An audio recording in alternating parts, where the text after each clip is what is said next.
Alright guys, it's Jerningham here. The coronavirus numbers have gone up again today. I'm sorry I'm doing this video a bit late today. I've been outside all day in the sun. As you can see, my face is red.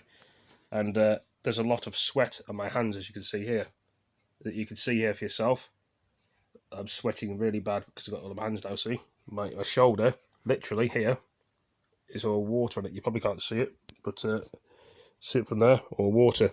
But anyway, the deaths in the UK have risen by, or dropped by, breaking UK deaths risen by 616 today. Leaves the total of numbers of deaths 8,738. Could go higher. I don't think we're at the peak yet. I think they're saying Northern Ireland's at the peak. I don't know about Scotland and Wales, but let's play the video. Good afternoon. This is Sky News today. Starting with breaking news. Another 616 deaths have been recorded at hospitals across the UK. Let's turn to our health correspondent, Ashish Joshi, who's live for us in the newsroom. Ashish, just flesh out these figures for us. The figures are for a 24-hour period across the UK. There's always a lag. You see there's a light there. See the hand there's a light. I put the light on so you can see it better. And the number that's been put out by the Department of Health and Social Care at this time on a daily basis. It relates to a 24-hour period from... Hold on a second, guys. I just need to move something out of the way. And then I've had to pause it a minute. Right.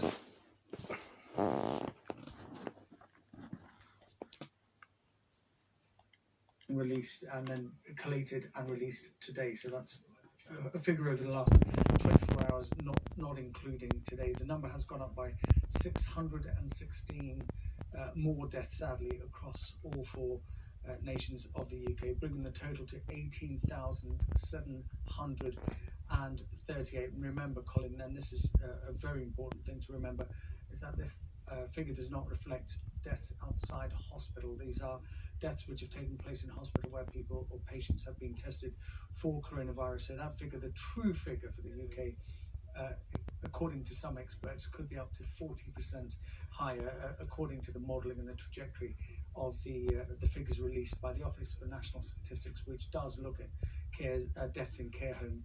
If I can sort of give you an overview of what's happened in England this week, and that might help some people to understand where the trend for the deaths occurring in England certainly will give you an indication of what we're doing and what we're seeing in terms of the much wider picture. Of course, each death is a tragedy for every family that is having to grieve for a loved one. But on Monday we had 430 people who died in England. Now that number is the lowest this week, and that's because of the lag in collecting figures on a weekend. Then it jumped up to 778 on the Tuesday, and that's because we have now caught up with a weekend lag.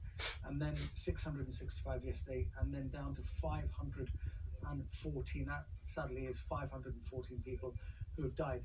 That on its own is a very, very large number. And some people who have been listening to the daily press conferences given out at Downing Street by the Health Secretary, he said this week that we've probably seen the figure or the number plateau or reach its peak, and then we would see a plateau. What he means when he says reaching its peak, it doesn't mean that we'll suddenly stop at the number of deaths and then it just drops away completely.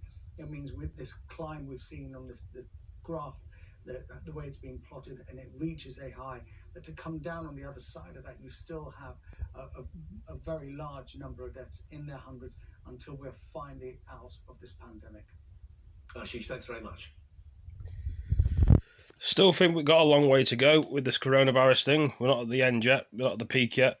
Could go up, could go down. No one knows. But anyway, thank you for joining me in this video. Hope you all enjoyed it. Give it a like, give it a comment, and share it with your friends. And I'll catch you guys in the next video. Peace.